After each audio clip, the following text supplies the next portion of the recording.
கேப்டனாக நியமிக்கப்பட்ட முதல் போட்டியிலேயே மும்பை இந்தியன்ஸ் தோல்வியை சந்தித்த நிலையில் ஹர்திக் பாண்டியாவை கடுமையாக விமர்சித்து வருகின்றனர் கிரிக்கெட் ரசிகர்கள்.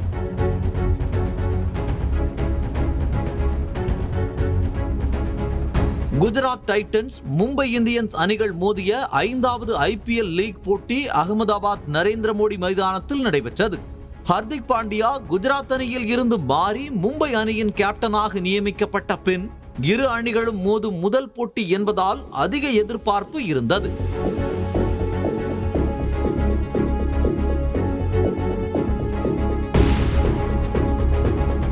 முதலில் பேட்டிங் செய்த குஜராத் அணி 20 ஓவர் முடிவில் 6 விக்கெட் இழப்பிற்கு 168 ரன்கள் எடுத்தது.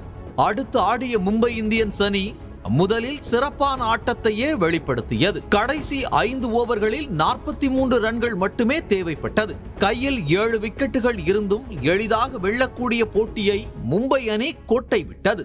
கடைசி ஓவரில் 19 ரன்கள் தேவைப்பட்ட போது முதல் 2 பந்துகளில் சிக்ஸரும் பவுண்டரியும் அடித்த ஹர்திக் அடுத்த பந்தில் அவுட் ஆக போட்டி முடிவுக்கு வந்தது.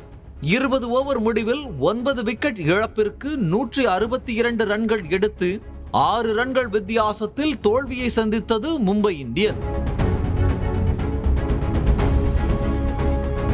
மும்பை அணிக்கு 5 முறை கோப்பை வென்று கொடுத்த ரோஹித் சர்மாவை மாற்றி நிர்பந்தத்தின் பேரில் ஹர்திக் பாண்டியாவை கேப்டனாக நியமித்ததாக கூறப்பட்ட நிலையில் இந்த முதல் போட்டியிலேயே தோல்வியை சந்தித்தது ரோஹித் ரசிகர்களை வெறுப்படைய செய்துள்ளதாக தெரிகிறது.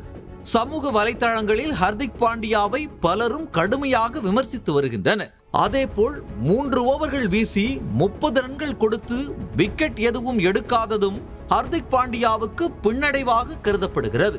ரோஹித் சர்மா 43 ரன்கள் எடுத்ததையும் பாண்டியா 11 ரன்கள் மட்டுமே எடுத்ததையும் ஒப்பிட்டு விமர்சித்து வருகின்றனர் கிரிக்கெட் ரசிகர்கள். மேலும் ரோஹித் சர்மாவை மீண்டும் கேப்டனாக்க வேண்டும் எனவும் பேசி வருகின்றனர்.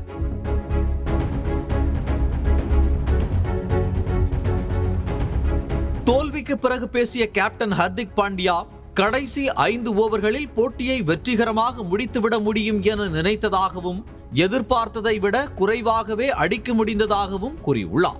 இன்னும் 13 போட்டிகள் இருக்கிறது, அவற்றில் சந்திப்போம் என்று கூறியுள்ளார் ஹர்திக் பாண்டியா.